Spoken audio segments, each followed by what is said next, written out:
What if the person you believe you must forgive most is not the one who hurt you in the past, but the one still living inside your unconscious mind?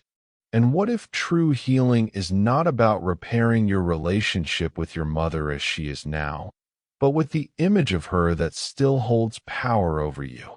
This video explores a truth many prefer to avoid: the influence of the mother archetype on your emotions, your sense of identity, and your freedom to live fully. Inspired by the insights of Carl Gustav Jung, this isn't an easy journey, but it's a necessary one. Because until you confront this part of yourself, real healing will always feel just out of reach. Before we begin, make sure to subscribe to Beyond the Twist and join our Telegram community, where you'll get early access to new videos and deeper insights on psychology and personal growth.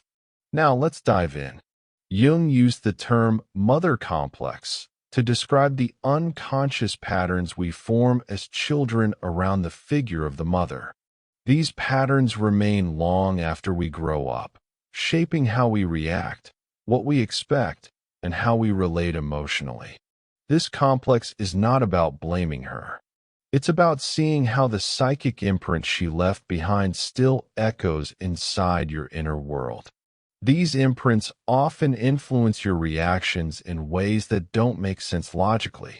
You may feel deeply triggered by criticism, struggle to trust love, or constantly chase approval you can't quite secure.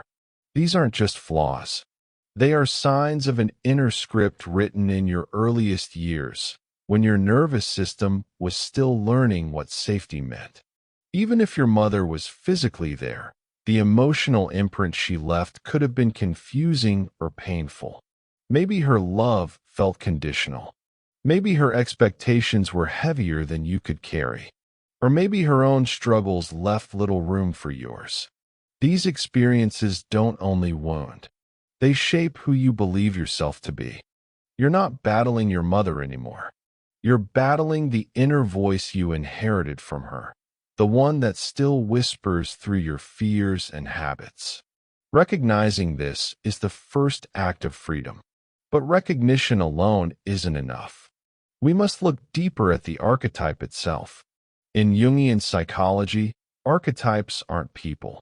They are universal patterns of emotion and experience, existing across all time and culture. Among the most powerful is the mother archetype. At its best, it represents nurture, safety, and origin. But when distorted or left unintegrated, it becomes a prison, manifesting as control, dependency, or fear of abandonment. The inner mother isn't always kind. Sometimes she's harsh, critical, and demanding. She says you must be flawless to be loved. She insists you must sacrifice to belong. She whispers that your needs are too much, your boundaries selfish, your ambition dangerous. And though this voice may carry your mother's tone, it lives inside you now. The danger is that you bring this archetype into adulthood. You may expect your partner to heal wounds they never created.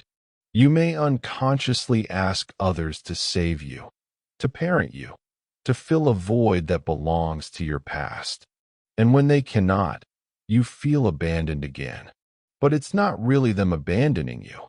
It's the archetype projecting unmet childhood needs onto them. To break this cycle, you must name it, detach from it, and notice when your behavior is being steered by that inner mother image. This is how you stop being ruled by an old myth and begin writing your own. Yet, even when you try to change, something deeper holds you back. Let's uncover it.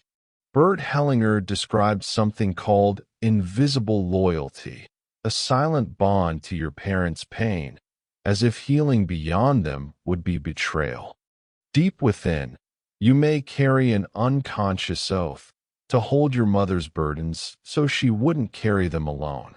This loyalty shows up as self-sabotage. You stall right before success. You pull away from love when it feels safe. You deny your desires because they feel too much. These aren't coincidences. They're echoes of a child who believed surpassing the mother's emotional world meant risking her love. You may even copy her suffering to feel connected. If she was lonely, you isolate. If she was silenced, you withhold your voice. This mirroring feels like loyalty, but it's really emotional paralysis. Her pain is not yours to repeat, and your life is not her redemption story. Healing is not rebellion, it's alignment. It's the courage to say, I honor you not by staying stuck, but by rising. I love you not by copying your wounds, but by transforming them within me. If this video is already bringing clarity, consider sharing it with someone who might need it. And if you'd like to support content like this, you can click the thanks button below. Your support means the world. Now let's go further. The most powerful way to break free is to reparent yourself. To give yourself the guidance, compassion, and protection you may not have received consistently. To become the mother your inner child always needed. It begins with listening. When sadness arises, don't dismiss it. When fear shows up, don't override it. When you feel overwhelmed, don't punish yourself for being weak. Instead ask, what do I need right now? What would a loving mother say to me here? This isn't about softness alone. It's discipline. It's noticing when the old dynamics repeat, when your inner critic grows louder, when your boundaries blur to avoid conflict. You must become both the nurturer and the protector. Support yourself with care, but also guide yourself with truth. Hold yourself through failure without shame. Rest without guilt. Celebrate without asking permission. This is how self-worth is rebuilt. If it feels unfamiliar, it's because no one taught you this. But as you practice, this new relationship with yourself becomes the foundation of all others. From here, you stop projecting the archetype onto those around you and finally meet them as equals. And this leads to the final transformation. Breaking the pattern doesn't erase your past. It simply stops letting it control your future. You may never get the apology you deserved. You may never receive the maternal presence you longed for. But that isn't the point. The point is, you are no longer a child. Now you have a choice. You can choose to stop identifying with the wounded version of yourself. You can choose to let go of the myth that healing requires someone else to change. You can choose to stop living by rules written for a past version of you. This isn't denial of pain. It's refusing to make pain your home. Start by noticing the small moments. You say yes to avoid guilt. You shrink to avoid envy. You apologize for simply existing. These are entry points, echoes of the inner mother. Question them. Ask, who taught me this? Do I still want to carry it? That's where emotional adulthood begins. When habit no longer rules you, and intention takes its place. When your values, not your wounds, lead your choices. When you pause, breathe, and choose again.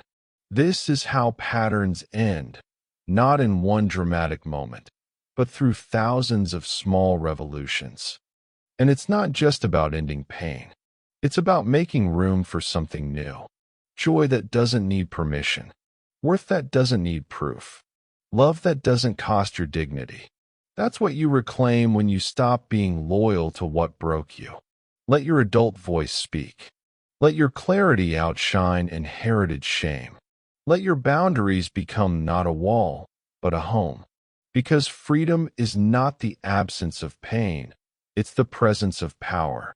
The power that comes from no longer waiting, from finally choosing yourself. You don't need to cut ties with your mother to heal, but you do need to redefine her role inside your psyche. Stop waiting for her to show up differently.